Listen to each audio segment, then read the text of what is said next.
Olá, uma ótima noite para você que acompanha a nossa programação, meu amigo, minha amiga, seja muito, mas muito bem-vindo a mais uma edição do programa Vejam Só, aquele que é o melhor debate teológico da televisão brasileira.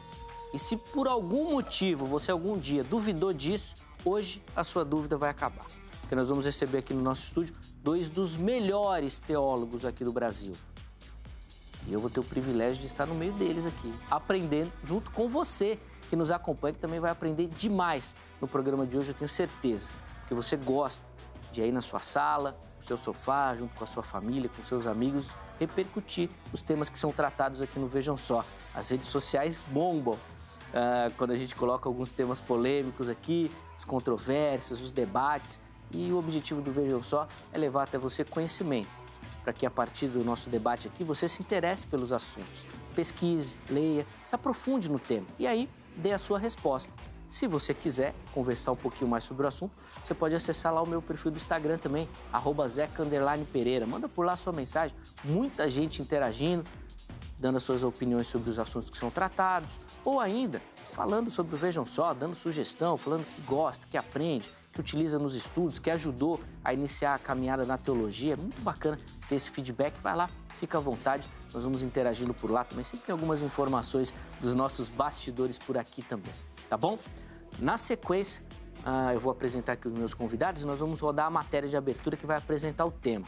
Apesar que na hora que eu apresentar os meus convidados, tenho certeza que você já vai direcionar aí a sua mente para o tema que nós vamos conversar na noite de hoje. Com muita alegria que o Vejam Só tem o privilégio de receber aqui no estúdio hoje o pastor Carlos Augusto Vailate, ministro da Igreja Evangélica Jaboque. Pastor Vailate, obrigado, meu irmão, por aceitar o nosso convite. Seja muito bem-vindo, é sempre uma alegria recebê-lo aqui no Vejam Só. Eu que agradeço, Zeca, pelo convite. A graça e paz do Senhor para o irmão, para Amém. todos os telespectadores do Vejam Só. Obrigado pelos gentis predicados que você agora gentilmente conferiu. É um prazer podermos sempre contribuir para o fomento na pesquisa, no estudo bíblico, teológico, em todos esses demais assuntos. E obrigado, como sempre, pelo convite. Muito obrigado. A alegria é toda nossa, Vailate, de receber. Além do irmão ser uma pessoa super gentil, educada, amiga, é sempre um privilégio aprender com o irmão, e todos os predicados não são meus, mas dos seus alunos, do pessoal que te acompanha pela internet também, desse reconhecimento do quanto Deus tem abençoado a sua vida com conhecimento e como tem sido bênção na nossa vida também. Por isso, obrigado. E a nossa oração é que Deus continue abençoando a vida do irmão nesse sentido da educação, né? Tem sido realmente um privilégio aprender com o irmão, e seus alunos repercute isso bastante também. Um dia ainda vou sentar nessa sala de aula ainda. Um dia ainda vou ter esse privilégio. Para a gente começar, Vailate, vamos começar com as informações da igreja, por favor? Claro, Zeca. Eu sou pastor da Igreja Evangélica Jaboque, que fica situada na rua Suzana, número 119, no Jardim Independência, Zona Leste de São Paulo. Essa igreja fica a 1 minutinho, né, se for a pé, 3 minutinhos ali do Hospital da Vila Alpina, e é uma travessa de uma conhecida avenida de São Paulo, que é a Avenida Luiz Inácio de Anhaia Melo. Os nossos cultos são às quartas-feiras, culto de oração, de ensino bíblico. Aos domingos nós temos às 17 horas Escola Bíblica Dominical, às 18 culto ao Senhor, à exceção do último domingo de cada mês, quando então os nossos cultos ocorrem às 10 horas da manhã. Todas as pessoas que ali moram na vizinhança, nas adjacências, nas circunvizinhanças ali da Moca, a Vila Zelina, São Lucas, São Caetano, são mais do que convidados, convidadas, bem-vindos a estarem conosco. E obrigado aí pela possibilidade de dar essa informação aqui. Muito obrigado, Vailate. E depende se você perdeu aí alguma informação, algum dado, os contatos do Vailate também à sua disposição, e eles vão ficar também disponíveis lá no nosso perfil do Instagram, tá bom? No @programa Vejam Só. Então você acessa, vai entrar em contato com o Vailate, pegar outras informações aí da igreja, do Ministério do Irmão, ou até se quiser tirar dúvidas também sobre o tema que nós vamos abordar. E o Vejam Só recebe, para fazer aqui um contraponto ao pensamento do Vailate, outro nome muito importante na teologia, o pastor Elias Soares, ministro da Igreja Assembleia de Deus do Ministério Ipiranga. O pastor Elias também muito conhecido pelo seu trabalho na apologética, nas rádios, na TV, nas escolas também, nas faculdades, na livraria. Nós vamos mostrar o material dele também, né? O pastor Elias é muito reconhecido. Pastor Elias, obrigado, meu irmão, por aceitar o nosso convite, estar aqui novamente. Sempre um privilégio recebê-lo. Eu que sou imensamente grato pelo convite, pela oportunidade que Deus nos proporciona de estarmos participando num programa tão relevante, tão singular quanto o programa Vejam Só, que nós recomendamos para o Brasil e para o mundo, né? Que o alcance ele é mundial. É um prazer enorme também estar aqui juntamente com o nosso amigo pastor Carlos Augusto Vailate, nosso amigo, consultor. Ele é tudo, né? A gente tem uma amizade já de longo tempo, de estar na nossa livraria. E já aproveito na oportunidade para mandar um beijo, um abraço para minha esposa Débora Soares, para Abigail, que já está na livraria, e para o meu filho Davi, e para todos os nossos amigos do nosso canal no YouTube, PR Elias Soares Oficial. Esse pastor Elias, ele vem com essa fala mansa, né, Vailate? Ele vai ganhando, daqui a pouco ele, passa a rasteira ali nos argumentos teológicos. Pastor Elias é bom. Pastor, antes de mostrar o material do irmão, vou passar as informações da igreja também, por favor, pra gente. A nossa igreja está localizada na Avenida Doutor Ricardo Jafé, número 214, no bairro do Ipiranga. É conhecida como a Catedral da Independência, por ficar ali perto, a 300 metros do Museu do Ipiranga. E a nossa sede nacional e internacional, eu já mando meu abraço para nosso pastor presidente, pastor Alcides Fávaro, e para todos os obreiros do nosso ministério do Ipiranga. Boa. Pastor Elias, eu tô com alguns livros do irmão aqui. Vou pedir pro irmão comentar rapidinho. Perfeito. Deixa eu só pegar na ordem aqui certinho. Esse daqui para começar, é o volume 2. Por favor. Essa obra é uma obra de cunho exegético, onde nós trabalhamos temas intrigantes da Bíblia, temas difíceis da Bíblia, como, por exemplo, Jefté sacrificou sua filha, quem foi Maria Madalena, de onde veio Deus, quem criou o mal. São quase 400 páginas com 75 temas. Inclusive, recentemente nós fizemos essa pergunta aqui no Vejam Só, se Jefté sacrificou a sua filha ou não. Tem esse volume aqui também, pastor? Esse livro ele tem quase 500 páginas, com 130 perguntas, na mesma ordem de cunho exegético. Nós trabalhamos sobre a vida após a morte, o estado intermediário, o lapso temporal entre a morte e a ressurreição. Para onde vai a alma? O homem é uma alma, ele tem uma alma, a origem da alma. O ladrão da cruz foi no mesmo dia com Jesus ao paraíso ou não foi? O rico e Lázaro era uma parábola? Era uma história real? Enfim, são várias questões. Tem muita informação, muito conhecimento lá também. E pra gente encerrar, esse daqui que eu particularmente gosto bastante desse daqui, ó. Fala um pouquinho pra gente aqui desse dicionário. É o dicionário de palavras, expressões, interpretação e curiosidades bíblicas. Trabalhamos palavras a partir da perspectiva etimológica, cultural, de usos e costumes, histórico. Trabalhamos também interpretação de textos difíceis da Bíblia, a polarização entre predestinação e livre-arbítrio, expressões típicas de Jesus e de Paulo, e depois curiosidades dentro do mundo romano, principalmente a questão do direito romano e a etimologia de todos os nomes que estão na Bíblia: pessoas, rios, vales, montes, deuses, mitos, no grego, hebraico, latim e aramaico. É uma obra com quase 1.200 páginas. Tem muito material de consulta ali, você vai realmente se deliciar ali, tem muito conhecimento. Os contatos do pastor Elias estarão à sua disposição. Se você quiser informações sobre o material, sobre o ministério, tirar dúvidas também sobre o tema, acesse o nosso perfil do Instagram, que o contato dele vai estar disponível lá, e aí você consegue pegar essas informações também, tá certo? Vamos rodar a nossa matéria de abertura, ela vai apresentar o tema, na sequência a gente volta com as primeiras observações aqui dos nossos convidados. Vejam só. A sincronia entre o arrebatamento e a tribulação é um dos assuntos mais polêmicos na igreja. As 3 visões predominantes são as seguintes: a visão pré-tribulacional, o arrebatamento ocorre antes da tribulação. A visão mesotribulacional, o arrebatamento ocorre no meio da tribulação. E a visão pós-tribulacional, o arrebatamento ocorre ao final da tribulação. Temos outras visões, mas essas são as mais comentadas e estudadas na igreja hoje. A passagem principal das Escrituras a respeito do arrebatamento é 1 Tessalonicenses, capítulo 4. Este texto fala que todos os crentes vivos, juntamente com os crentes que já morreram, encontrarão o Senhor Jesus nos ares e estarão com ele para sempre. O arrebatamento é Deus removendo o seu povo da terra. Uns versículos depois, 1 Tessalonicenses, capítulo 5, versículo 9, Paulo diz: porque Deus não nos destinou para a ira, mas para a aquisição da salvação por nosso Senhor Jesus Cristo. Outra passagem crucial sobre o momento do arrebatamento é Apocalipse, capítulo 3, versículo 10. Nela, Cristo promete livrar os crentes da hora da tentação que virá sobre a terra.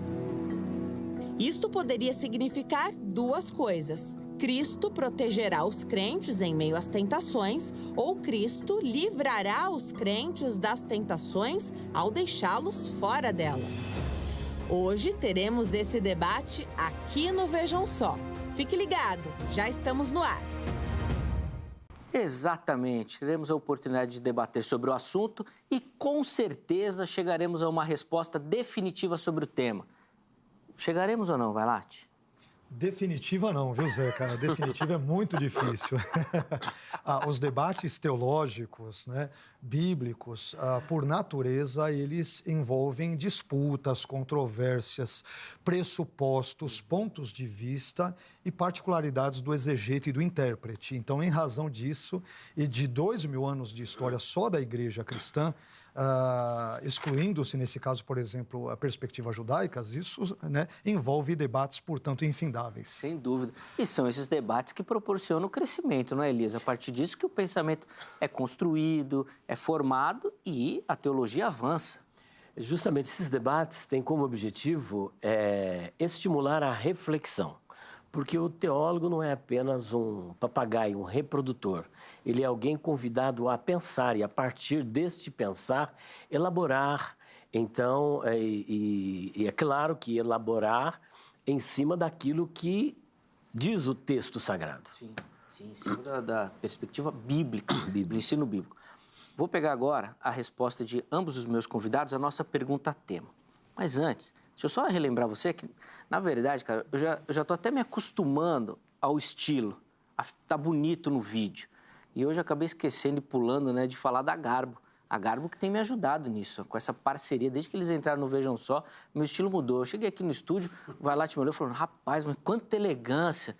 Vailate, o pessoal da Garbo está me ajudando e está ajudando muito mesmo. E se você que me assiste precisa de uma ajuda, de repente quer mudar um pouquinho até o seu estilo de se comunicar, viu? Porque a imagem fala muito na comunicação também. Procure pela Garbo. Você vai acessar ali nas redes sociais e vai localizar os endereços das lojas físicas. Vá até uma loja e aí você fala que viu aqui no Vejam Só. E aí, além de ficar elegante, bonito, tem um atendimento super bacana, você vai ganhar um descontaço da Garbo também, tá bom? Então vai lá, procure pela Garbo e eles vão te auxiliar nessa questão. Militão, irmão André, meus parceiros lá na Garbo, também um grande abraço, que Deus continue abençoando a vida e o trabalho de vocês, meus irmãos. Muito obrigado. Vailate, vamos começar contigo, aí depois no segundo bloco a gente começa com o Elias, para a gente poder dividir aqui as falas. Como é que o irmão responde a nossa pergunta? A igreja passará ou não pela grande tribulação? Ok. Eu diria agora de uma forma introdutória que entendo que a igreja passará pela grande tribulação por 4 razões principais ou centrais. A primeira destas razões eu denominaria de razão bíblica. A meu ver, Zeca e telespectadores, existem vários textos bíblicos que, na minha concepção, dão a entender que a igreja passará pela grande tribulação. Tais como Mateus 24, 2 Tessalonicenses capítulo 2, versículos 1 a 8, Apocalipse 7, 14, entre outros tantos textos. Mas cabe aqui, portanto, a partir dessa fala, fazer uma breve ressalva que é a seguinte: para um pós-tribulacionista, ele não entende que a igreja passe pela grande tribulação porque ele seja masoquista, porque ele queira sofrer ou algo do gênero, mas porque ele entende que não há evidência bíblica para a igreja ser removida da terra antes da grande tribulação. Uma segunda razão, Zeca, eu denominaria de histórica. A igreja cristã, nos seus primeiros séculos, no período dos chamados pais da igreja, um período que vai mais ou menos do ano 100 até 650 ou 750, os patrólogos ou estudiosos de patrística, eles divergem um pouco entre si, para variar, quanto a esta datação. Mas a igreja cristã, nos seus primeiros séculos, ela defende majoritariamente, esse dado é sobejamente conhecido, alguma forma de tribulacionismo, né? Porque os pais da igreja eles eram, de forma geral, pré-milenistas.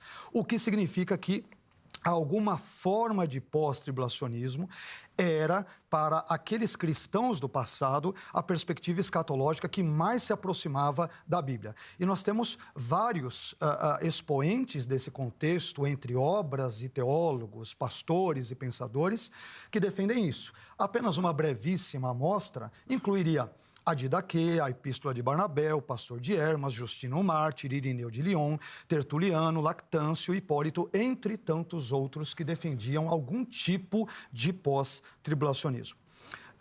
Uma terceira razão para, eu diria, dizer aqui que a igreja vai passar pela grande tribulação é uma razão conceitual. Os pós-tribulacionistas, eles entendem que a tribulação vindoura não é a ira de Deus contra os ímpios, mas a ira de Satanás, do anticristo e dos ímpios contra os santos. Aliás, quando nós estudamos o Novo Testamento de forma geral, nós descobrimos que a palavra grega tlipsis, tribulação, que é fundamental para o nosso debate, para a nossa conversa na noite de hoje, ela ocorre 45 vezes em todo o Novo Testamento, e dessas 45 ocorrências, 36 delas, ou seja, 80% das ocorrências, tem relação, por exemplo, com a tribulação que é sofrida pelos santos. E nós temos essas referências, caso seja necessário compartilhá-las. Então, como a tribulação é a experiência habitual dos santos na página ou páginas do Novo Testamento, logo, é natural pensar que a grande tribulação, que será a maior apenas na sua intensidade, não na sua natureza, também será a experiência natural de muitos cristãos no contexto futuro. E, por fim, brevemente falando, uma quarta e última razão pela qual eu creio que a igreja passará pela tribulação é a razão escatológica. Eu entendo que a verdadeira esperança do cristão não é a libertação da grande tribulação, mas sim a nossa união com o Senhor por ocasião da sua segunda vinda. Então, devido a essas quatro razões bem brevemente aqui mencionadas, é que eu entendo que a igreja, em termos amplos e gerais, passará pela grande tribulação. Boa. Então as perspectivas do pastor Vailate. Vamos ouvir agora o Elias Soares. E aí, meu irmão, como é que o irmão responde a nossa pergunta? A igreja passará ou não pela grande tribulação? Bom, em primeiro lugar, eu acredito que a igreja não passará pela grande tribulação porque Jesus prometeu livrá-la. Prometeu livrá-la arrebatando-a para o céu. E é importante notar que na visão pré-tribulacionista, o Senhor Jesus Cristo, ele desce nas nuvens, arrebata a sua igreja. Na pré-tribulacionista, ele arrebata a sua igreja e leva para o céu. O que não ocorre, por exemplo, na visão pós-tribulacionista. Na visão pós-tribulacionista, o Senhor Jesus Cristo, ele desce, ele leva a igreja até os ares e dali dos ares retorna para a terra. Portanto, fica assim, um tanto contraditório, porque não há um momento em que a igreja vai para o céu. E essa é uma das razões de eu não ser pós-tribulacionista, porque nesta visão a igreja não vai para o céu. E uma segunda razão é porque nessa visão pré-tribulacionista, a volta de Jesus é para arrebatar a sua igreja por ocasião do arrebatamento. E aí nós temos um verbo harpazo, onde aparece no texto de 1 Tessalonicenses, capítulo 4, versículo de número 16 e 17. Ele aparece uma vez no versículo de número 17, onde Jesus, ele leva a sua igreja para o céu. E uma terceira razão é porque a grande tribulação, diferente do que expôs o nosso amigo, pastor Carlos Augusto Vailate, nós entendemos que a grande tribulação é algo atípico, sem paralelo na história da humanidade, nunca teve e jamais haverá uma tribulação semelhante a esta. E essa tribulação desta natureza, ela é destinada exclusivamente para o povo judeu e para aqueles que, porventura, receberem a Cristo no período da grande tribulação, porque haverá uma intensa pregação no período da grande tribulação, então essas pessoas sofrerão.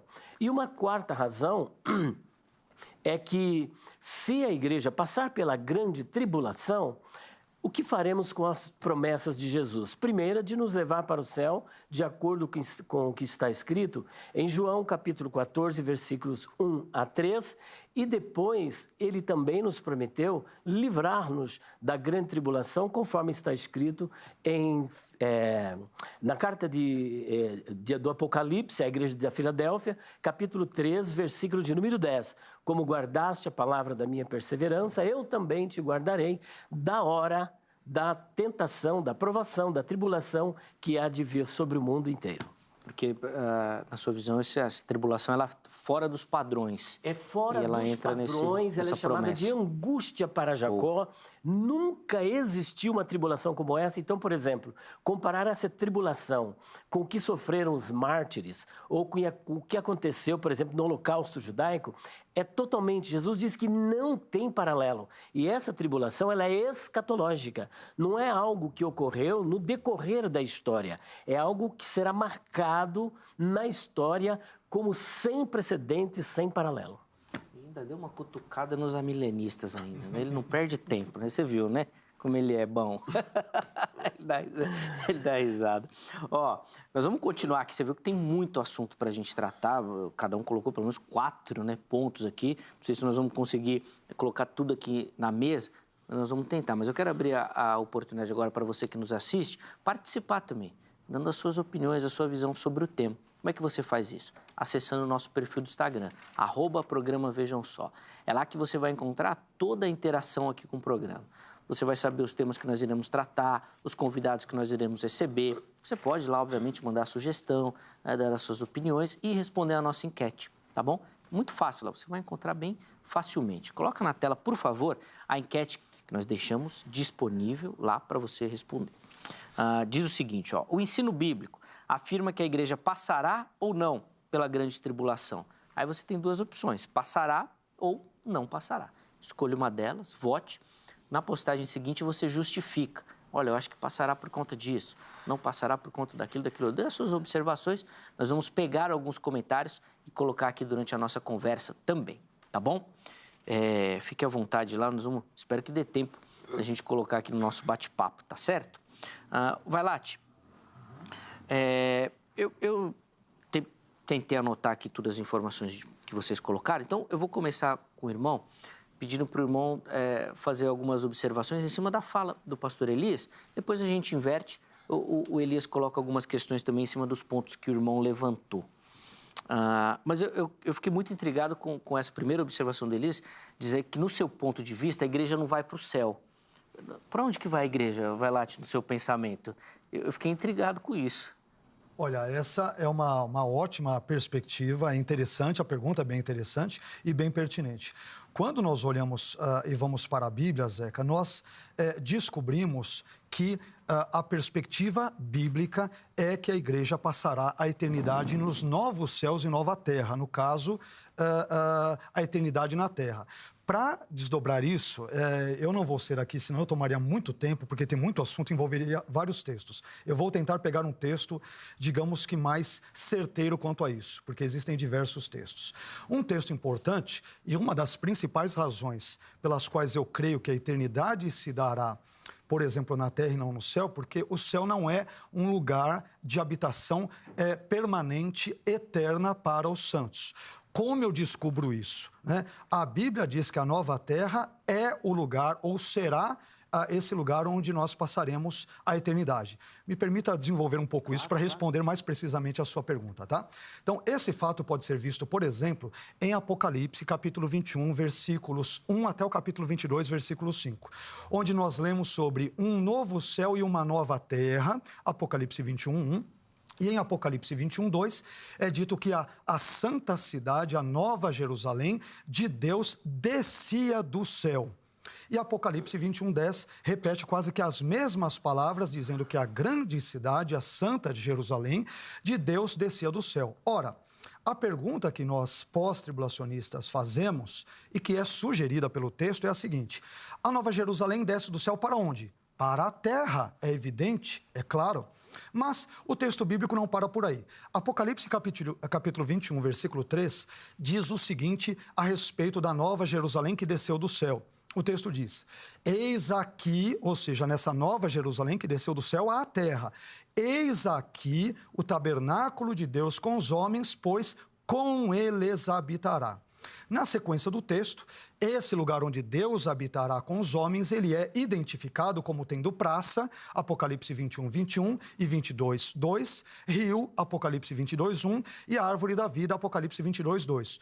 Nós devemos nos lembrar aqui que no Antigo Testamento a árvore da vida, ela ficava localizada na terra, isto é, no Éden e não no céu, conforme Gênesis 2:9, Gênesis capítulo 3, versículos 22 e 24. Por fim, em Apocalipse 22:3, é dito que nela, isto é, na praça da Nova Jerusalém, que desceu do céu, está na terra, está o trono de Deus e do Cordeiro.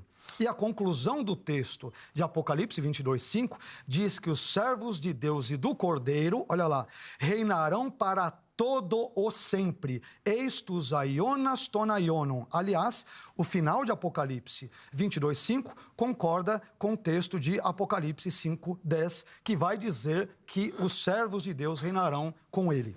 E aí, permita-me citar George Ladd, onde ele vai dizer o seguinte: por toda a Bíblia, o destino final do povo de Deus é terreno. O pensamento dualista, tipicamente grego, dividiu o universo em dois domínios, o terreno ou transitório e o mundo espiritual eterno. A salvação consistia em a alma voar da esfera transitória e efêmera para o domínio da realidade eterna. E o Ladd conclui dizendo o seguinte: o pensamento bíblico, no entanto, sempre coloca o homem em uma terra redimida, não num domínio celestial longe da existência terrena.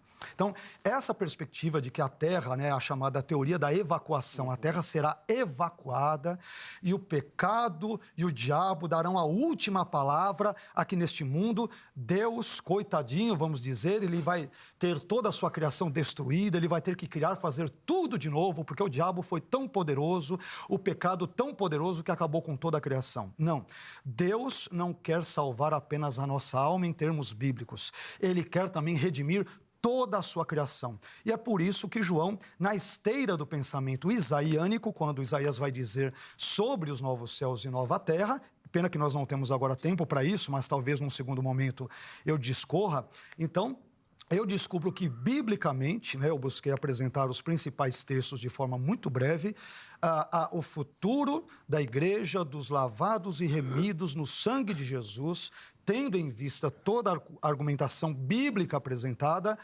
envolve os novos céus e nova terra. Então, num sentido, pós-tribulacionistas concordam com pré-tribulacionistas que a eternidade é no céu.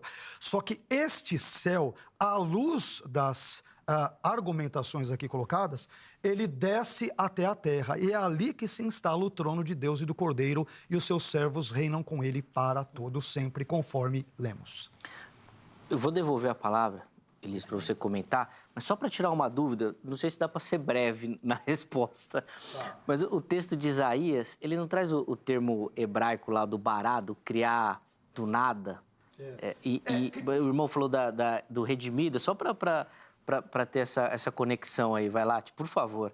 Sim, perfeito. Se precisar se estender, também se estende, não tem jeito. Então, é que eu não quero monopolizar aqui. Para explicar isso, envolveria muito tempo, mas assim, o verbo que aparece ali, eu crio novos céus e nova terra, é o verbo bará na forma do particípio, tá? Só que há aí, eu diria que um equívoco, porque o verbo bará não é estritamente usado apenas para criar ex nihilo, do nada.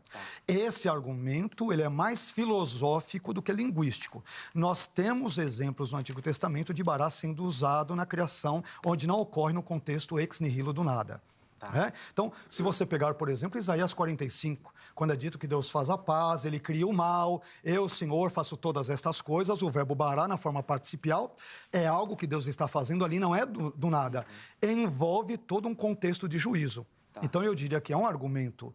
Claro que as pessoas não fazem isso por propósito. É um argumento muito popular, que bará é criar do nada. Isso não é defendido, não pode ser defendido linguisticamente. Agora, Isaías, eu não sei se eu posso avançar, você prefere que eu passe para o Elias? Melhor, né? Depois nós voltamos para esse texto. Pois não. Continua ensinando o bará, porque, de fato, o que o Vailate citou é muito comum. Ele é muito popular, isso, mas é uma visão popular. Isso. Ela não é exegética e não encontra fundamento bíblico ou linguístico. É uma visão popular que nós... Claro, respeitamos os irmãos que têm essa leitura, sem nenhum problema, mas ela não resiste a um confrontamento exegético e bíblico. Muito legal, e é importante a gente colocar essas questões. Tem muito termo, né? Tanto hebraico como grego, que às vezes vai surgindo e vai criando a sua interpretação popular e não necessariamente acadêmica, linguística e tudo mais. Elias, ficou claro, então, que a igreja não precisa ir para o céu. Esse seu argumento que já vou riscar aqui, e o Vailate derrubou, já não derrubou? Olha, eu achei muito interessante o argumento do nosso amigo, o professor Carlos Vailate, e ele falou aquilo que nós também acreditamos com algumas diferenças. Por exemplo, não há nenhum pré-milenista ou pré-tribulacionista que acredita que o céu é para toda a eternidade lá no alto. O pré-tribulacionista, ele acredita que por ocasião da volta do Senhor Jesus, ocorrerá o arrebatamento, o verbo harpazo que aparece ali em 1 Tessalonicenses, capítulo 4, versículo de número 17, que dá a ideia de tomar, de levar, de raptar e levar a igreja. Esse encontro se dará nos ares. Depois desse encontro nos ares, o Senhor segue com a igreja não para a terra como pensam os pós-tribulacionistas, mas segue para o céu, para a casa do Pai, conforme ele prometeu em João capítulo 14, versículos 1 a 3. Então, até aí, aqui será, que o céu não será permanente lá em cima, a gente concorda que haverá novo céu e nova terra. Concordamos que depois a igreja com os anjos descerá, depois da grande tribulação, para habitar o milênio e para ficar com Cristo aqui para sempre. Até aí, tudo bem. A Nova Jerusalém, ela desce do céu? Desce. Eu também concordo, não há nenhuma divergência entre o nosso pensamento. Só a questão é simplesmente cronológica, que nós acreditamos que a Nova Jerusalém descerá, mas depois da grande tribulação. Só que, enquanto ela não desce, a igreja está lá no paraíso juntamente com Deus durante um tempo e depois, sim, a Nova Jerusalém desce. Mas não por ocasião do arrebatamento da igreja. Não tem um só texto na Bíblia que comprove que a Nova Jerusalém desce por ocasião do arrebatamento da igreja. Porque o arrebatamento da igreja é um evento específico para ressuscitar os crentes, para transformar os vivos e depois levá-los até os ares para que eles possam estar com o Senhor para sempre. Agora, nós temos uma divergência quando ele cita, por exemplo, o teólogo George Eldon Ladd, né, que, diga-se de passagem, é um dispensacionalista. Né? Ele é um dispensacionalista. Só que ele, desculpa aqui a expressão chula, ele pisa na bola um pouquinho, porque ele diz que o céu não é lugar para corpos glorificados. Aí veja a contradição. Se o céu, ele diz na obra dele, numa obra, ele diz ali, Anthony Hoekman, que fala sobre a visão amilenista, então ele faz citação de a Bíblia e o Futuro, ele faz citação de George Eldon Ladd, faz de Robert Gundry e de outros pós-tribulacionistas eminentes dentro do pensamento pós-tribulacionista. Então ele diz que o céu não é lugar de corpos glorificados, mas a terra. Ora, se o céu não é lugar de corpos glorificados e o céu virá para a terra, então ninguém vai para o céu, porque olha bem a contradição. Agora, se o céu não é lugar de corpos glorificados, a pergunta que fica é a seguinte: o que Enoque e Elias foram fazer com corpos glorificados? Porque eles subiram para lá com corpos glorificados? Por quê? 1 Coríntios capítulo 15, versículo 50, o apóstolo Paulo, inspirado pelo Espírito Santo, diz que carne e sangue não podem herdar o reino de Deus. São duas realidades antagônicas. A vida aqui na terra e a vida lá no céu. Para poder viver no céu, é necessário um corpo glorificado. E já essa é uma das razões por que iremos morar no céu. Porque para viver na terra, bastava Deus fazer o seguinte: disponibilizar para os salvos a árvore da vida para que eles comessem esse fruto e vivessem eternamente. E não foi justamente por conta disso que Deus expulsou o casal? Para que eles não comessem da árvore da vida e vivessem eternamente. Então, se era para viver na terra, para que corpos glorificados? Corpos glorificados para ter um corpo ajustado para a nova dimensão em que essas pessoas vão viver. Então, primeiro, nós temos Elias, temos Enoque, com corpos glorificados no céu. Terceiro, nós temos o Senhor Jesus Cristo. E, no período da grande tribulação, haverão aqui 2 testemunhas que serão mortas e depois serão ressuscitadas com corpos glorificados e receberão um convite para ir para o céu. Agora veja, se o lugar de corpos glorificados dos salvos não é o céu, o que Elias e Enoque estão fazendo lá? O que as 2 testemunhas farão lá? E mais, digo mais, o Senhor Jesus Cristo está até agora, porque nós temos aquela, teologicamente, a visão teantrópica, né? A visão teantrópica, a natureza teantrópica de Cristo, né? Que ele é tanto Deus quanto é homem. E aí houve a união hipostática. Ele está com o corpo glorificado lá no céu, conforme diz Romanos capítulo 6, versículo 9, 1 Coríntios capítulo 15, versículo 20, versículo 23, e ainda Atos dos Apóstolos, versículo de número 23, Apocalipse capítulo 1, versículo de número 5, ele está com esse corpo glorificado. E como se isso não bastasse, o Senhor Jesus, ele prometeu nos levar para o céu. Ele diz, olha, não se turbe o vosso coração. Crede em Deus, crede também em mim. Na casa do meu pai há muitas moradas. E vale aqui ressaltar que casa do pai é diferente de morada. Então, confundir a casa do pai com moradas, isso daí é um erro teológico e linguístico gravíssimo, porque a palavra para casa é oikia, e a palavra para morada é moné, e ali aparece monai. A casa de meu pai não aparece apenas 2 vezes, como é divulgado, mas aparece 3 vezes no texto do Novo Testamento e aparece nos Evangelhos. 2 destas passagens ocorrem em João, uma em 2,16 e outra em 14,2. E a outra, olha só, aparece nos sinóticos. Lucas, capítulo 2, versículo 49. Agora, como que nós vamos entender essa questão da casa do Pai? É necessário fazermos aqui um exercício exegético, respeitando as leis da hermenêutica, lendo o texto à luz do seu contexto e não cometendo a falácia da falsa etimologia. Por exemplo, no capítulo 2, versículo 16, a casa de meu pai, dentro daquele contexto, visto eles estarem ali no templo de Jerusalém, que foi reconstruído por Herodes, a casa de meu pai é o templo de Jerusalém. Quando nós vamos para Lucas, capítulo 2, versículo 49, quando o Senhor Jesus diz isso, ele está também ali no templo. Mas quando o Senhor Jesus fala em João 14, versículo de número 2, ele não está no templo, ele está no cenáculo, no último dia, para dar uma palavra de consolo para os seus discípulos. E a palavra que ele iria dar de consolo não é, aguarde que eu estou indo, vocês vão passar por uma grande tribulação, vão ser surrados, atropelados, e depois vocês vão continuar aqui na terra. Não, ele está dando uma palavra transcendente. A expectativa e a perspectiva ali, ela é escatológica, ela é teleológica, ela aponta para o futuro, portanto, casa do Pai não adianta, porque muitos fazem uma associação de casa do Pai com moradas. Na casa de meu pai há muitas moradas. É como, por exemplo, numa mansão. Numa mansão você tem suíte, você tem vários departamentos dentro de uma mansão. Isso são as moradas. Vários cômodos. Agora, por exemplo, como é entendido por algum desses pós-tribulacionistas, que as moradas somos nós. Ora, se somos nós e está na casa do Pai, então nós estamos na casa do Pai.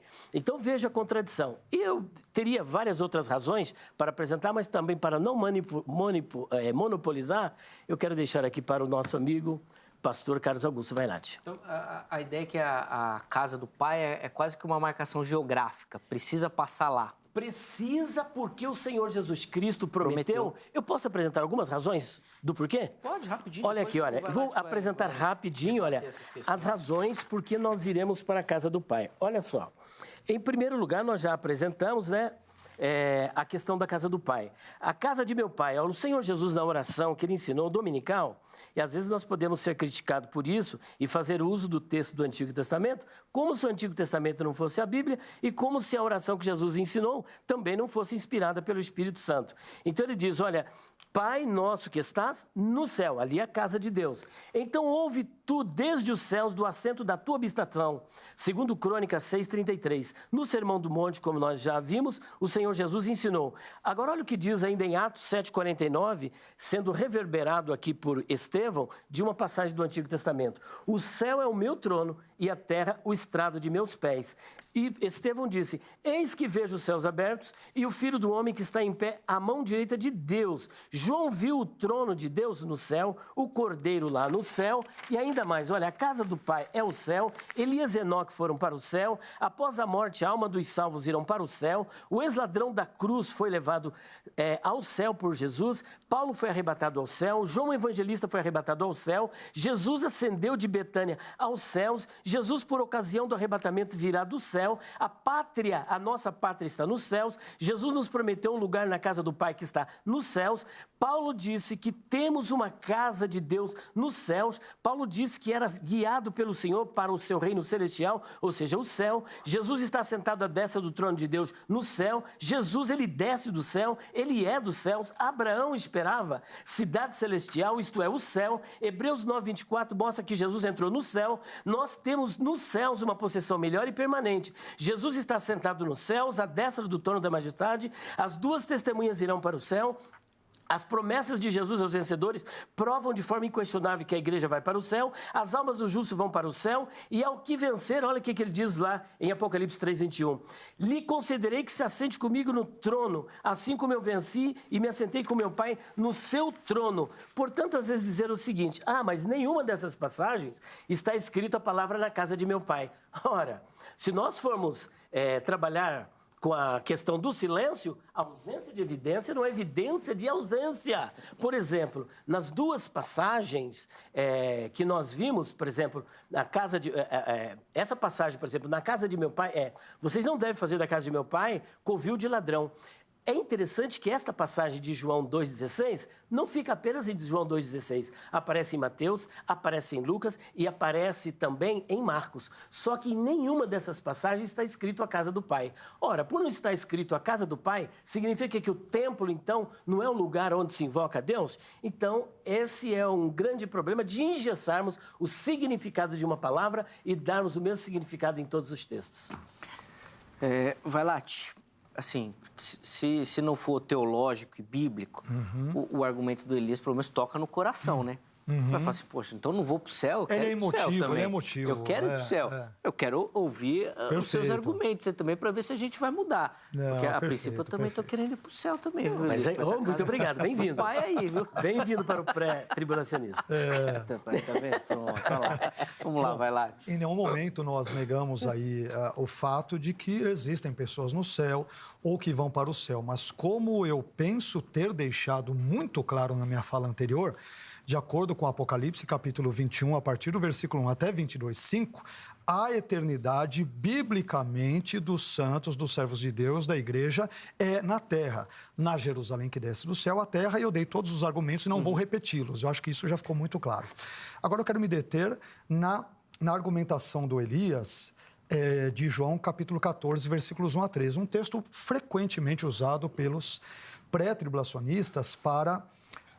dar a entender, né, supondo que a igreja ficará a eternidade no céu. Então, primeiro, o texto de João 14, ele dirá que as pessoas estarão com Cristo. Não é dito que eles ficarão ali no céu, que ficarão 7 anos, depois voltarão, que isto se dará na eternidade. Nada disso é dito no texto e no seu contexto. Mas eu entendo que uma boa exegese, ela deve se preocupar em seguir, basicamente, 2 premissas essenciais. Primeira, o uso que um tradutor bíblico, um autor bíblico, melhor dizendo, ele fez de uma determinada palavra ou expressão no seu livro.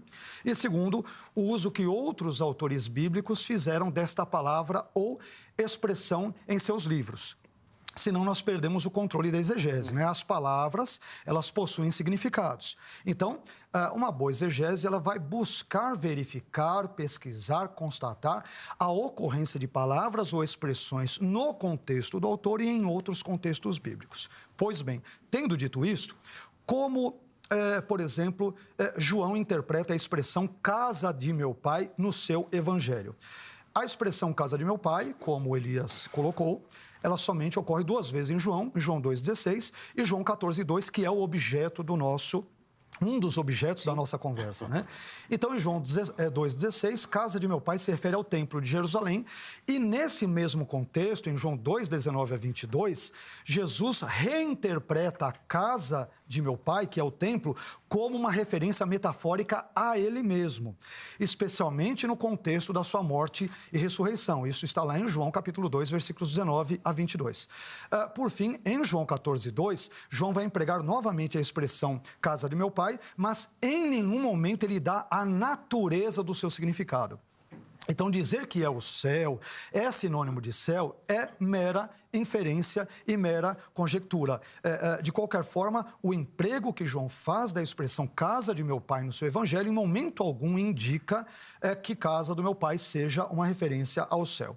Ok, mas vamos sair de João. Como que o Novo Testamento interpreta a expressão casa de meu pai, que só vai ocorrer uma outra vez em Lucas 16, 27, a expressão toda casa de meu pai, né? No contexto da parábola do rico e Lázaro, onde lá ela se aplica à família do rico. Então, família do rico. Agora, outra pergunta importante. Como outros livros bíblicos interpretam a expressão casa de meu pai? Perceba que eu comecei com João, que é o texto foco, ampliei para o Novo Testamento, estou ampliando para toda a Bíblia, para fazer uma exegese minimamente adequada. O Antigo Testamento, ele emprega a expressão hebraica betavi, casa do meu pai, cerca de 20 vezes em suas páginas, conforme o texto hebraico de tradição massorética, onde essa expressão, Zeca e telespectadores, significa sempre, eu disse, sempre família de alguém. Ou uma família mais próxima, uma família remota, não há nenhum tipo de proximidade, nem remota de relação entre casa de meu pai e céu. Isso eu estou dando um dado, uma constatação bíblica. Então, por exemplo, a expressão hebraica betavi, casa de meu pai, é empregada 7 vezes em Gênesis, 1 vez em Josué, 3 vezes em Juízes, 2 vezes em 1 Samuel, 3 vezes em 2 Samuel, 1 vez em 1 Reis, 2 vezes em 1 Crônicas e 1 vez em Neemias. E em nenhuma dessas ocorrências a expressão casa de meu pai se refere ao céu, tá? Então, como que eu chego, portanto, à ideia de que casa de meu pai é o céu? É uma inferência. Tá? É uma inferência. Lembrando que há lugar para inferência e conjectura na teologia bíblica, nem sempre os dados estão plenos, redondinhos, bonitinhos e explícitos como gostaríamos que estivessem e assim por diante. Mas dizer que casa de meu pai seja uma referência ao céu não pode ser comprovado exegeticamente. É impossível de comprovar casa de meu pai sendo uma referência ao céu. Mas, além disso, nós temos outras interpretações interessantes de vários estudiosos, de vários teólogos que vão, digamos que, trabalhar outras perspectivas que vão muito além dessa percepção normalmente pré-tribulacionista.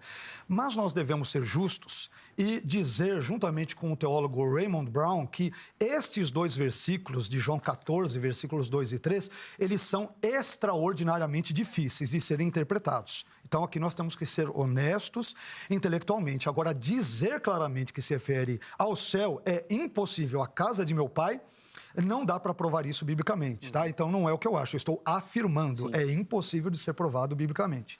Agora, olha o que Agostinho diz sobre esse texto, só para a gente dar um breve apanhado, para não ficar com aquela sensação, não, todo mundo pensa que casa de meu pai seja uma referência ali ao céu. Não, muitos importantes, gabaritados, respeitados teólogos, não que aqueles pré-tribulacionistas não sejam, é evidente, nós falamos aqui respeitosamente, mas o que eles dizem. Então, Agostinho, por exemplo, ele vai dizer que o Senhor prepara as mansões, interpretando o texto de João 14, 1 a 3, né?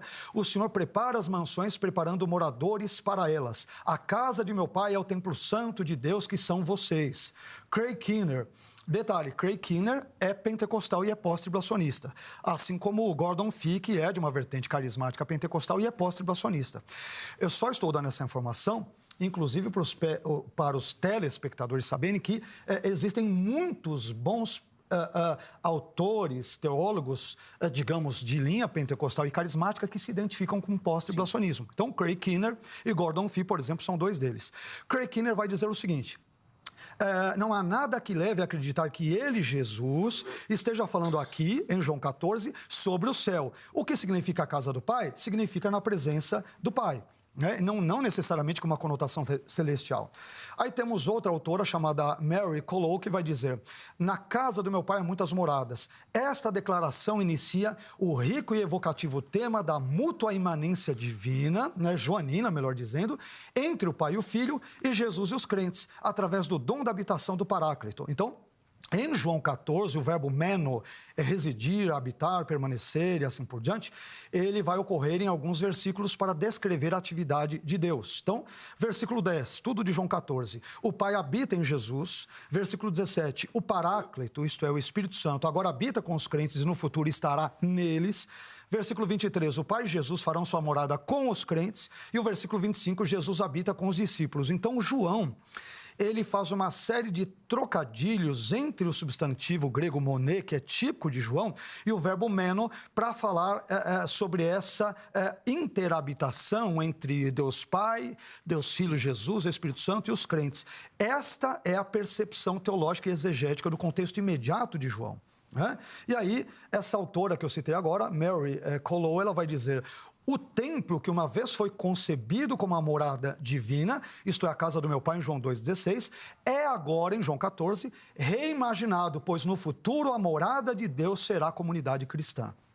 E aí, Robert Gundry vai dizer isso, mas eu vou pular alguns trechos para, enfim. Ralph Corner, ele vai dizer: João usa a terminologia do templo metaforicamente acerca de todos os seguidores de Cristo. João 14:2, casa de meu pai. E nesse contexto, a frase casa de meu pai não precisa se referir ao céu. Perfeito. Exegeticamente, a casa de meu pai, não há um único versículo que sugira esse tipo de relação. E você tem outros estudiosos, como, por exemplo, John Davis, que vai dizer: o que significa na casa de meu pai? Embora geralmente se suponha que se refira ao céu, a Bíblia nunca vai usar a casa, ali a palavra casa do meu pai, para descrever o céu. Nunca usa isso, nunca usa. Ele, Jesus, está indicando que, a partir de agora, o templo deve ser encontrado em outro lugar, no próprio Jesus, a partir da leitura de João 2, versículos 19 a 22, onde Jesus reinterpreta a expressão casa de meu pai.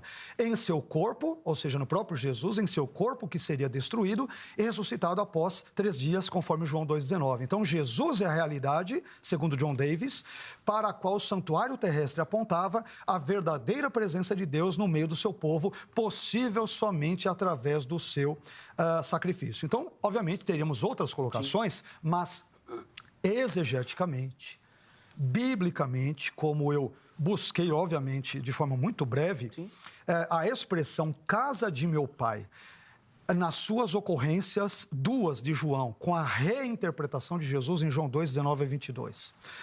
Na citação de Lucas 16 e nas 20 ocorrências do texto hebraico de tradição massorética, nunca, de forma alguma, permitem ser interpretadas ou são associadas com o céu. É uma inferência, sim, possível, mas eu diria que é desprovida de fundamentação exegética e bíblica. Sim. Acho que fica evidente na explicação do pastor Vailate que isso não fazia parte do pensamento judaico. Então, quando Jesus fala ao seu público original, pelo que eu entendi, muito dificilmente... Pode até fazer, viu, Zeca, me desculpe cortá-lo, em contextos do judaísmo rabínico tardio, em outros contextos, sim, sem nenhum problema. Mas posterior. O que nos interessa enquanto estudiosos da Bíblia é o que a Bíblia, exatamente, nos seus contextos dizem. Então, o que eu disse, de novo, sempre respeitosamente às outras leituras, eu não consigo provar que a casa de meu pai, biblicamente, pode pesquisar o texto hebraico, o grego, fique à vontade, você não vai encontrar, sim, uma única alusão hipotética e remota ao céu. Sim. Não existe isso. E tem muitos estudiosos, uma linha que até ganha muita força, já foi alvo de muita pesquisa também, desse entendimento do público original. Perfeito. O que, por exemplo, você vai estudar as parábolas de Jesus, não é o que eu entendo da parábola. Mas é que aquele ouvinte ali entendeu. Correto. Porque senão a gente pratica a chamada exegese. Mas só outra observação. Eu digo às vezes para os meus alunos o seguinte: num certo sentido, eu vou usar algo aqui que talvez, em geral, muitos cristãos não saibam. Às vezes a gente usa o termo exegese, a preposição ex, para dentro, no sentido de que você está impondo um sentido alheio sobre o texto. Num certo sentido, que fique bem claro a minha palavra para não ser descontextualizada, num sentido, todos nós praticamos exegese. Por quê? Nenhum de nós é livre de pressupostos, de lentes, de perspectivas que previamente abraçamos, de modo que quando lemos o texto bíblico, quer pré, quer pós-tribulacionistas, não somos neutros. Então, nós não fazemos uma exegese pura. Né?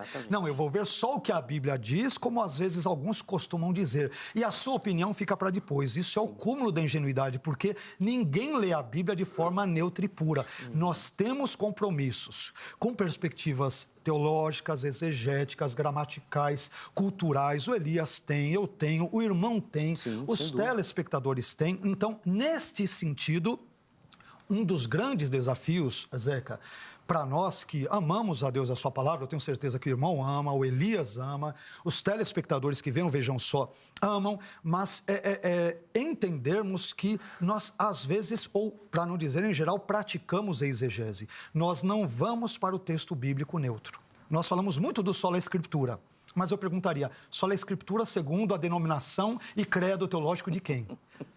Pentecostal, reformado, carismático, pré, pós, luterano, calvinista, arminiano, segundo as lentes de quem? Sem dúvida. Então é importante para os telespectadores não serem ingênuos. Não, aqui é o que só a Bíblia diz e eu estou dizendo tudo de forma neutra. As coisas não são bem assim. Tá? Seria ter um olhar muito romântico. Exatamente, né? Utópico. Ingênuo, muito ingênuo. Total. Né? Mas eu quis amarrar esse conceito. Eu imagino que o Elias vai até responder, vai falar outra coisa, mas nem responder o que eu vou perguntar, porque ele tem muita coisa para comentar. Mas eu vou puxar por aí, Elias. Aí você põe no meio das suas explicações. Porque um dos argumentos que o Vailate apresentou logo no início era da crença dos pais da igreja, que a gente vai imaginar que é uma geração mais próxima do discurso dos apóstolos e de Jesus. Bom, se eles tinham essa crença, se eles acreditavam no pós-tribulacionismo, tinham essa imaginação, tinham essa ideia, melhor dizendo, não seria uma forma de refutar o seu pensamento que foi criado e introduzido depois, inclusive nesse sentido, de colocar significados nas palavras que aquele público original ou aqueles primeiros ouvintes não teriam também? Olha, eu entendo que os pais da igreja, eles devem ser respeitados porque eles deixaram um legado teológico para a igreja cristã, mas isso não significa dizer que eles tinham uma teologia perfeita, porque esses mesmos pais da igreja apresentaram conceitos contraditórios e não podemos perder de vista que a revelação é progressiva. Se nós fôssemos tomar... E um terceiro ponto é que os pais da igreja não são a Bíblia, eles são apenas os pais da igreja e, como bem colocou o professor Carlos Augusto Vailate, nós temos óculos, né? E, de repente, esses óculos podem estar embaçados, podem não refletir a verdade bíblica. Então, muito daquilo que eles produziram também pode não refletir a verdade bíblica. E eu vou além, não vou nem para os pais da igreja, eu vou para os apóstolos. Olha aqui, o que eu vou dizer aqui é bastante curioso. Eu não sei se a maioria dos nossos telespectadores sabem, mas os discípulos nem sequer aguardavam a ressurreição de Jesus. Os discípulos nem sequer sabiam a respeito de escatologia com precisão. Por exemplo, naquele evento da transfiguração, quando os discípulos descem, Jesus disse, a ninguém conteis a visão. Logo no versículo 10, eles tomam a palavra dizendo o seguinte, Senhor, por que dizem os escribas que é necessário que Elias venha primeiro? Olha, veja bem, andando com Jesus, o Senhor dos céus, e eles tinham uma visão de que Elias voltaria. E na teologia judaica, vale que ressaltar, a volta do Mashiach, que eles têm aí uma discrepância entre nós e eles, será precedida pela vinda de Elias, na visão judaica. E quando Elias voltar, ele tocará o shofar e os mortos serão ressuscitados. E o Mashiach aparecerá. Só que esse Mashiach, ele não é Deus. Os discípulos, andando com Jesus, cultivavam esta visão dos escribas. Então, não é nenhum, assim, não causa nenhum espanto, não nos deixa espasmódico de algumas contradições e visões distorcidas também dos pais da igreja. Por exemplo, o professor e nosso amigo, pastor Carlos Augusto Vailate, ele citou a Didaquê. Na Didaquê, por exemplo, ela defende, por exemplo, a doutrina da iminência. E agora, como é que pode? Se é pós-tribulacionista, um pós-tribulacionista não pode crer na iminência, visto que ele já tem mais ou menos em vista quando é que Cristo vai voltar. Mas eu quero retomar algumas posições que ele nos deixou. Só para avisar, o irmão tem o tempo, 5 minutos. 5, porque a gente vai precisar chamar um intervalo. Tá ótimo, tá bom? Tá Mas ótimo, pode ficar à vontade. Aí, se passar, eu aperto aqui, pode deixar. Tá ok. Então, veja bem, olha, o professor Augusto Vailate, ele disse que falou sobre a eternidade na Terra, que nós pré-tribulacionistas, na nossa colocação, nós supomos que a eternidade será no céu. Desde o início, eu neguei isso e disse até que concordo com ele que a eternidade não será no céu. Mas nós teremos um tempo no céu porque Jesus prometeu. Isso é cristalino. Sim. E assim, olha, sem querer ser dogmático, xiita, a Bíblia não apresenta duas verdades. Nós temos só para a visão pré-milenista 5 posições que eu conheço. Pré-tribulacionismo, pós-tribulacionismo, mesotribulacionismo, arrebatamento parcial e arrebatamento para a ira. Uma delas tem que dar certa, todas não podem estar certas. Deus não entra em contradição. E qual que está certa? A pré-tribulacionista. As outras vêm de carona. Eu não sei porque eu estava esperando outra resposta. Outra resposta. É a pré-tribulacionista. Tá certo. Essa que é a correta. Como que Jesus pode vir antes e depois ao mesmo tempo? E no meio ao mesmo tempo? Não pode. Então não tem contradição. E o que estou apresentando é bíblico, sem desrespeito aos grandes teólogos citados aqui, sem desrespeito aos pais da igreja que nós respeitamos, e nós usamos o método paulino.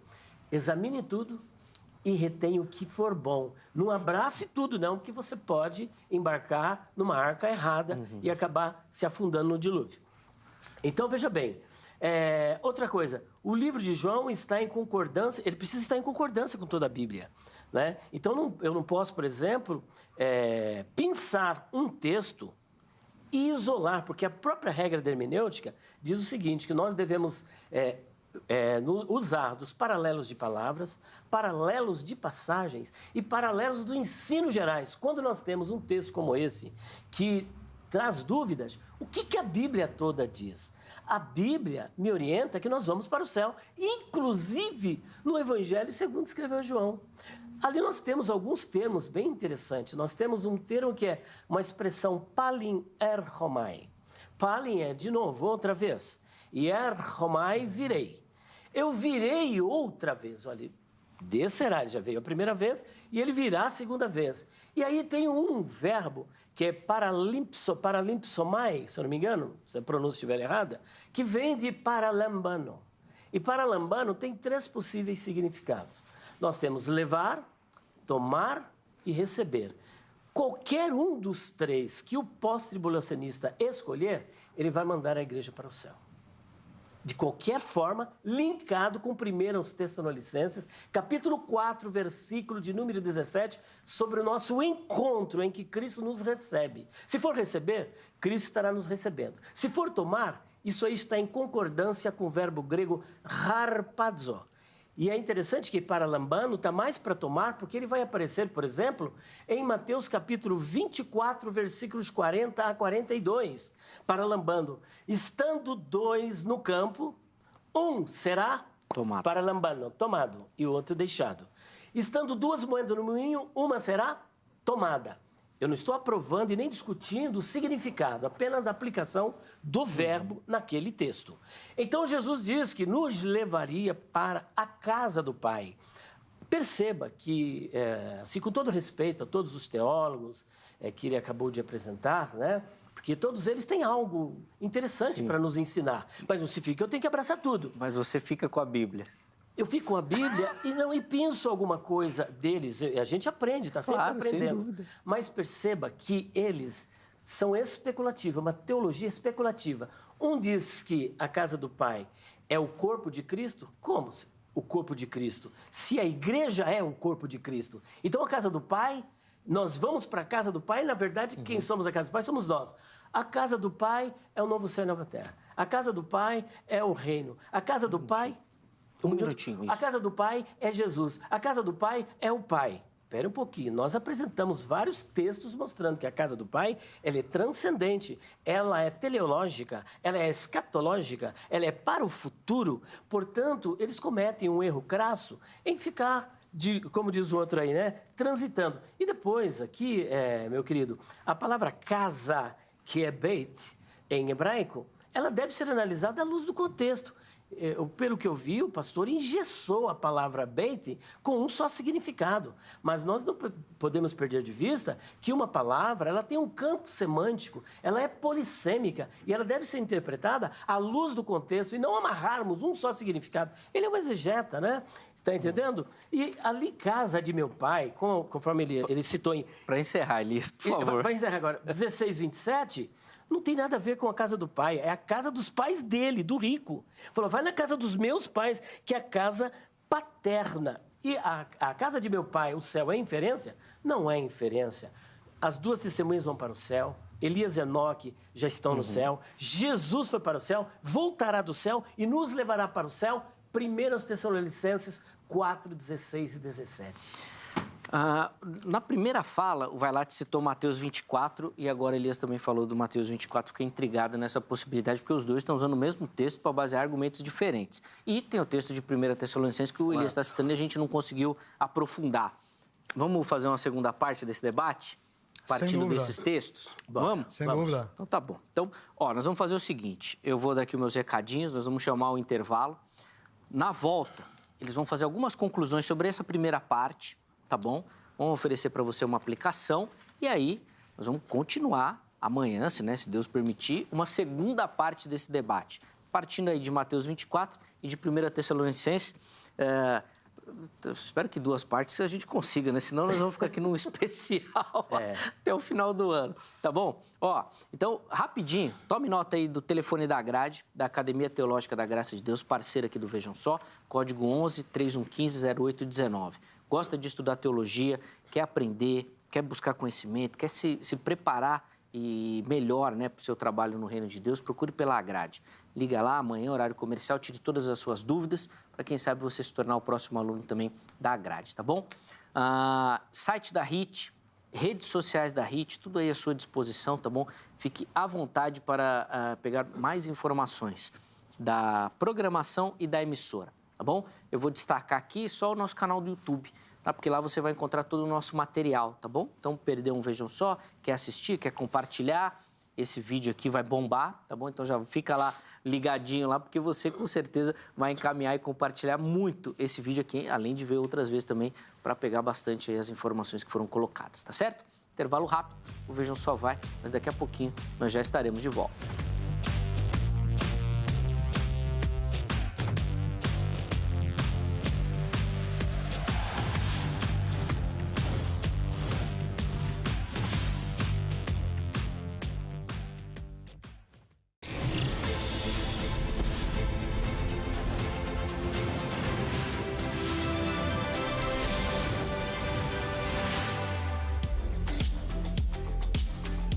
Muito bom, já estamos de volta com o programa Vejam Só, intervalo bem rapidinho na nossa programação e hoje buscando uma resposta para essa pergunta que é intrigante no meio teológico, dentro do pensamento teológico. A igreja passará ou não pela grande tribulação? Recebendo aqui no nosso estúdio o pastor Carlos Augusto Vailate e também o pastor Elias Soares. Eu já vou devolver a palavra para ambos, eles vão oferecer para você conclusões finais sobre essa parte do debate, né? E uma aplicação bem rapidinha para você. E a gente já combinou aqui que, se Deus permitir, amanhã nós estaremos de volta com essa continuação aqui para abordarmos outros textos que foram levantados. Antes dessa conclusão, deixa eu dar aquela moral para você que nos assiste e participa aqui do Vejam Só, mandando a sua foto. Todo mundo que mandar a foto vai concorrer a um presente que nós vamos avisar, né, o vencedor no dia 30 de junho, tá bom? Como é que você faz para participar? Manda sua foto aqui no Instagram, @programa Vejam Só. Tá assistindo agora o programa? Já faz aquela selfie e encaminha pra gente. Nome completo, cidade e estado, tá bom? Se você não utiliza o Instagram, não tem essa plataforma, mas tem o Facebook, vai pelo Facebook. facebook.com/programa Vejam Só e por lá você faz o mesmo procedimento. Vai na mensagem, já tira uma selfie ou faz uma foto mais produzida, fica o seu critério e envia. Nome completo, manda a cidade e o estado também. Fique atento a esta mensagem, porque é por lá que a produção vai fazer contato com você, tá bom? Vamos colocar então na tela aí as fotos que nós separamos para hoje. A primeira delas vem lá de Recife, capital do estado de Pernambuco. E quem vai aparecer aí, ó, é o Emerson Andrade. Emerson, meu irmão, obrigado, viu, pelo carinho. E todo o estado de Pernambuco, né, mas a cidade do Recife de forma especial também, nas orações aqui, né, da Igreja de Cristo, diante de tantas dificuldades que o estado enfrentou nos últimos tempos, né? Emerson, meu irmão, obrigado, viu? Deus te abençoe e a nossa oração é que o irmão esteja em paz também, tá bom? Muito obrigado pela audiência. A próxima foto vem de Lagoa Santa, Minas Gerais. Estado que participa do Vejam Só é Minas Gerais. Um grande abraço a toda a galera de Minas. Marília Carrão Machado é a nossa telespectadora, tá aí a Marília. Obrigado, viu, Marília, pelo carinho, pela audiência. Deus abençoe sua vida e abençoe demais Minas Gerais também, que assiste muito Vejam Só. E eu vou encerrar hoje com a foto do Samuel Elias, lá de Venâncio Aires, Rio Grande do Sul.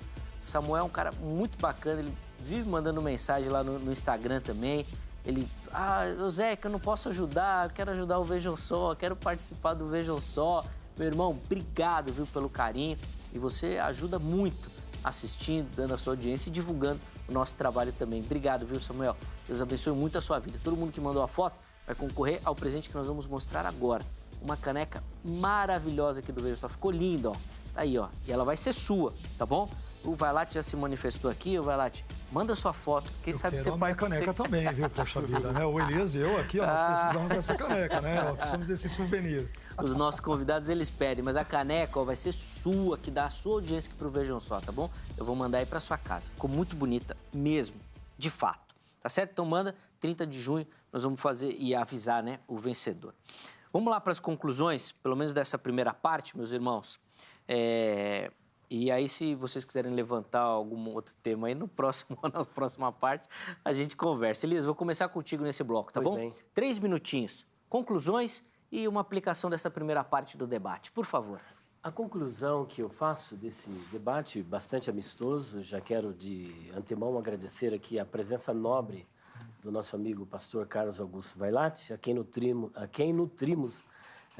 pelo qual nutrimos assim uma grande consideração, né? Nesse diálogo, fica evidente que a igreja será levada para o céu, de acordo com a posição que nós colocamos em João capítulo de número 14, versículo 1 a 13. Nós destacamos que oikia é diferente de moné, no plural monai, que ali aparece, e a interpretação dos teólogos são bastante divergentes, não há um consenso entre eles, e o que nós precisamos fazer quando discutimos um texto que ele seja um tanto obscuro, é fazer ligação dele com outros textos, como nós fizemos. Então, João capítulo 14, a casa do Pai, apresentamos uma pleiade de testemunhas bíblicas de que a casa do Pai é o céu, as duas testemunhas irão para o céu, Jesus está com o corpo glorificado no céu, Elias e Enoque com o corpo glorificado também no céu. E primeiro aos Tessalonicenses, capítulo 4, versículo 16 e versículo 17, é a prova cabal, conclusiva, final, irrefragável, incontestável, indubitável de que a igreja vai para o céu, porque isso estava no coração de Jesus e era a forma dele consolar esses corações tristes. Ele não podia prometer que ele ia ficar aqui na grande tribulação, ficar aqui na terra. Não, tinha algo muito mais. Ele falou, ali verão o seu rosto. E aquele que vencer assentar-se comigo no meu trono. Ainda mais, farei dele coluna no templo do meu Deus. Então tem muita coisa no céu para os discípulos e para todos nós também. É desfrutarmos e é isso que nós aguardamos. Então você que crê na Bíblia Sagrada, você que lê com os óculos de Jesus, continue firme na sua posição. Jesus voltará antes da grande tribulação, ressuscitará os mortos, transformará os vivos, e o encontro nos ares será para dali levar o seu povo para a glória. Pena que não dá para nós desenvolvermos esse texto, porque é um outro debate. Ah, sem dúvida. Então, outro debate aí. Nós vamos tentar, na próxima parte, já começar esse texto de 1 Tessalonicenses. De novo, obrigado, viu, Elias, pelo carinho. Eu que agradeço. Deus abençoe os contatos do Elias lá no nosso perfil do Instagram, tá? No perfil do Instagram oficial do Vejam Só. Vai lá, 3 minutinhos também pro irmão aí, para as conclusões, por favor. Ok. Zeca, eu quero começar minhas conclusões agradecendo a sua condução no debate, a gentileza do convite, agradeço ao meu querido amigo, pastor e irmão em Cristo, interlocutor, pastor Elias Soares, por quem a recíproca é verdadeira, viu, Elias? Do Amém. apreço, do carinho, do afeto. Divergências teológicas à parte. E falando sobre concepções teológicas, eu comecei o nosso debate na minha fala dizendo que eu entendo que a igreja passa pela tribulação pelo menos por 4 razões. A razão bíblica, evidentemente, não deu para nós trabalharmos todos os textos a contento. Creio que nós, permitindo Deus e desejando, Vejam Só, e os telespectadores faremos num segundo momento. Mas penso ter deixado minimamente claro que, por razões bíblicas, ora apresentadas, a igreja passa pela tribulação. Não é porque eu queira que ela passe, porque goste ou seja masoquista, mas porque entendo na Bíblia que estes são os dados claros das Escrituras. Em segundo lugar, nós mencionamos também a razão histórica. Os pais da igreja, de forma geral, eram pós-tribulacionistas, você não vê pré-tribulacionistas entre eles. Concordo com o querido irmão pastor Elias que eles não são inerrantes, não são a Bíblia, mas o telespectador deveria questionar. Ora, se ao longo dos primeiros séculos da história da igreja nós não temos teólogos que claramente defendem algo semelhante ao pré-tribulacionismo, esse tipo de ensino deveria, no mínimo, ser profundamente questionado.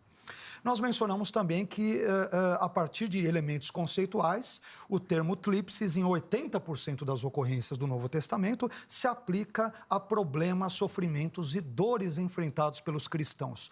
Logo, não temos por que achar que, por N razões, a igreja não passaria pela tribulação, se esta sempre foi e, biblicamente, será.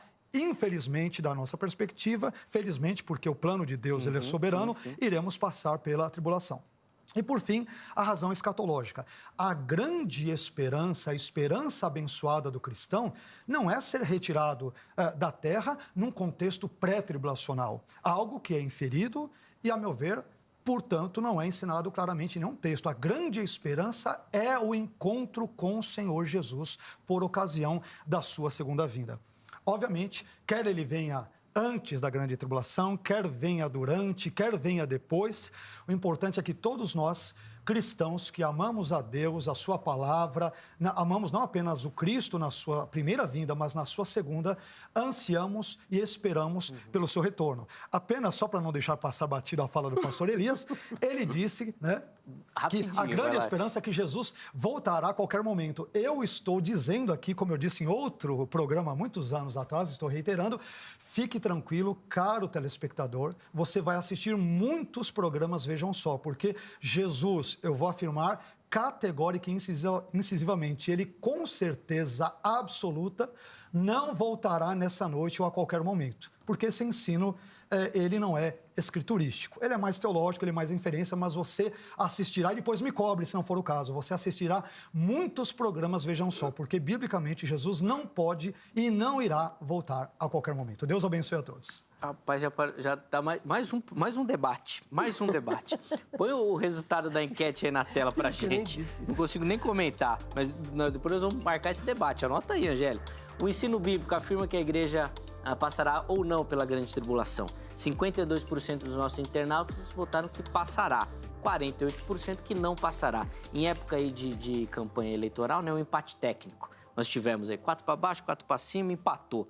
Deu um empate, tá bom? Obrigado a você que votou, que participou, que dá sempre o seu carinho. Ó, atenção, amanhã, se Deus permitir, nós estaremos de volta continuando esse debate, que é a parte 2, tá bom? Vai vir um coladinho do outro aí, tá certo? Vamos ver se Deus vai permitir essa oportunidade pra gente. Um forte abraço e te espero amanhã. Até lá!